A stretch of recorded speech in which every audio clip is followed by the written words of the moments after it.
Algumas pessoas cis se recusam a usar o termo cis para se referir a si próprias, né? Elas dizem que elas não são cis. E nesse vídeo eu vou explicar um pouco o que significa ser cisgênero. Sejam muito bem-vindos, eu sou o Jonas Maria e eu vou dividir esse vídeo em 4 partes. Na primeira parte eu vou falar sobre de onde que vem esse termo cis. Na segunda eu vou falar sobre as principais críticas que ele recebe. Na terceira parte eu chamei de o senso comum e a construção do conhecimento. E a quarta e última parte, o que é cis, ou o conceito cisgênero. Só tenho em vista que esse vídeo é uma breve introdução ao assunto. Eu super encorajo vocês a pesquisarem mais e vou deixar um link na descrição do vídeo com algumas sugestões de leituras e as referências que eu usei aqui, ok? Então vamos, parte 1. De onde vem o termo? Dizem que quem inventou o termo cisgênero foi um cara trans chamado Carl Woods, ou algo assim, em 1995, e ele próprio confirma essa tese. Porém, há quem diga que na verdade o termo foi inventado por um médico chamado Ernest Burchard em 1914. Ele teria cunhado o termo cisvestissimus para se referir a pessoas que se vestiam com roupas de acordo com o seu sexo. E esse termo também está associado à biologia, só que não há muita necessidade da gente entrar nisso aqui, não é importante pra gente. Mas eu vou deixar algumas referências abaixo também. Quais são as principais críticas ao termo cis? Como era de se esperar, algumas pessoas cis são contra o uso desse termo, né? Elas se ofendem e dizem que não faz sentido. Geralmente as pessoas falam o seguinte, que não existe cisgênero, uma vez que não existe privilégio em ser uma mulher, no caso.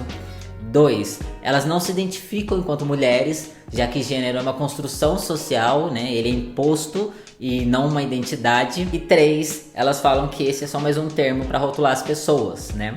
E é isso, no geral essas são as principais queixas e argumentos que são usados contra o uso do termo cis, o que nos leva diretamente para a terceira parte, o senso comum. Se a gente joga na internet o termo cisgênero, essa é a primeira definição que aparece. O cisgênero é um termo utilizado para se referir ao indivíduo que se identifica em todos os aspectos com o seu gênero de nascença. E aí, se você pega outros links, você vai ver uma ou outra variação, mas em essência essa é a definição que aparece.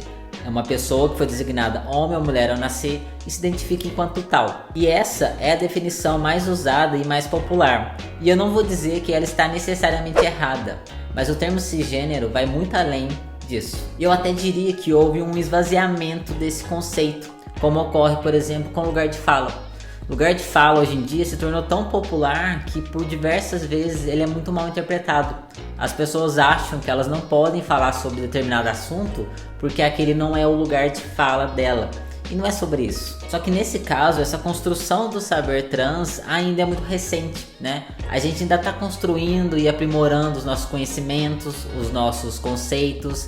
Então, eu diria que não houve necessariamente um esvaziamento, mas nesse caso, talvez um aprimoramento, na verdade, na minha opinião. E um ótimo exemplo disso é a definição que foi dada pela Donna Lynn Matthews, que segundo o site Transliterações é uma das mais antigas que existem. Preste atenção. Uma vez que definimos gênero como as características comportamentais, culturais ou psicológicas associadas ao sexo, cisgênero literalmente significa estar do mesmo lado das características comportamentais, culturais ou psicológicas associadas a um sexo. Simplificando, significa que a identidade e apresentação de alguém é compatível com sua morfologia física. Essa definição da Matthews hoje já não é aceita nem mesmo pelas pessoas trans, né? Ela já não contempla toda a nossa pluralidade e todo o conhecimento que a gente já tem das questões de gênero. E assim, não poderia ser diferente, né, gente? Essa definição é de 1999. Eu não vou me estender, mas só para vocês terem uma ideia. Primeiro, que essa definição de gênero que ela dá é problemática e questionável. E 2, essa ideia de que cis é estar do mesmo lado de certas características parece ignorar muitas construções sociais e estereótipos de gênero. Eu vou falar para vocês agora, então, como o cisgênero é hoje entendido, academicamente falando. O que é cisgênero? Todas as definições de cisgênero que eu vou trazer aqui foram definidas por pessoas trans. A Amy Koyama diz que o termo cisgênero ou cissexual tem como propósito descentralizar o grupo dominante, né, de modo a mostrar o outro como uma alternativa e não como norma, né? Se o outro é a norma, nós somos os anormais. Ou seja, né, gente, o outro me aponta enquanto trans. A medicina, por exemplo, que durante muitos anos nos viu e por vezes ainda nos vê como uma patologia, sempre nos apontou como doentes, como anormais. E ao fazer isso, eles se colocavam como certos, como normais. E aí é que entra o termo cis, né? Se eu sou trans, você é alguma coisa e não simplesmente o certo. E essa noção dialoga muito com o que a Júlia Serano diz sobre isso. Ela usa o exemplo da heterossexualidade. Algumas décadas atrás, sobretudo, a homossexualidade era vista como uma aberração, como algo imoral, como algo não natural. E aí, inevitavelmente, as pessoas homossexuais também se viam dessa forma. Afinal, ninguém apontava o outro. E aí foi só com o tempo que os ativistas começaram a questionar isso e a começar a apontar que o outro não era simplesmente normal. Eles eram heterossexuais. Era só uma das orientações sexuais possíveis. E não só isso.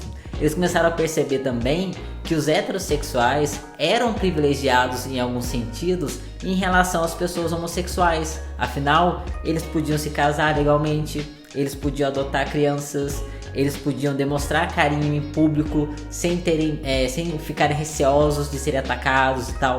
Inclusive, o próximo vídeo dessa série, que vai sair semana que vem, vai ser sobre privilégio cis. Mas seguindo, aqui no Brasil a gente tem um trabalho primoroso feito pela Viviane Vergueiro. Em uma entrevista que ela dá para uma revista de estudos sociais, ela traz de novo isso que a Serano falou. Preste atenção no que ela diz. Cisgeneridade eu entendo como um conceito analítico que eu posso utilizar assim como se usa heterossexualidade para as orientações sexuais ou como branquitude para as questões raciais. Penso a cisgeneridade como um posicionamento, uma perspectiva subjetiva que é tida como natural, como essencial, como um padrão. Quando ela deu essa entrevista, ela ainda não tinha terminado a dissertação de mestrado dela, que é justamente sobre o termo cisgênero. Hoje, ela já terminou a dissertação dela e aí ela se aprofunda nesses pontos, na definição. Só para vocês terem uma ideia, ela diz que cisgeneridade, enquanto uma categoria de análise, parte de 3 aspectos, que é o pré-discursivo, a binariedade e a permanência dos gêneros. Mas eu não vou entrar nisso porque não há necessidade e eu super encorajo vocês a lerem. Eu vou deixar o link na descrição com a dissertação dela também. A Viviane estuda esse conceito de cisgênero a partir de uma perspectiva decolonial. Cisgênero, portanto, hoje, nos estudos transfeministas e de gênero e afins, é uma ferramenta de análise. Nós não estamos falando sobre sentimentos, não é sobre se sentir homem ou mulher, não é sobre se identificar ou concordar com o gênero imposto. É sobre o local que a gente ocupa e de como somos percebidos e tratados pela sociedade. Ainda que você discorde, é inegável que existe uma diferença social entre nós. Ainda que eu seja fêmea, né, para usar essa terminologia, eu tenho experiências e passo por violências que você não passa. E isso não é uma questão individual, minha e Jonas. A gente está falando de experiências compartilhadas por um grupo social. Assim como acontece com lésbicas, né? Elas vivem questões específicas por serem lésbicas. Mas a gente fala mais sobre isso no próximo vídeo da série. E muito importante, pessoal, não fiquem só no que eu falei por aqui. Eu não devo definitivamente ser a sua única fonte de referência. Afinal, tudo que eu disse aqui e trouxe foi de modo muito resumido para caber em um vídeo, já que isso daqui não é um artigo científico, é um vídeo de YouTube. Há muito mais a ser dito e falado sobre esse assunto. Pesquisem, leiam mais. Lembrando que eu vou deixar aqui na descrição do vídeo um link com todas as referências do que eu citei aqui. Bom, por hoje é isso. Caso vocês não me sigam no Instagram, eu sempre trago lá essas discussões, falo muito sobre gênero, transexualidade, estudos e tal. Vou deixar aqui o @ caso vocês se interessem. E muito obrigado por assistirem e até o próximo vídeo.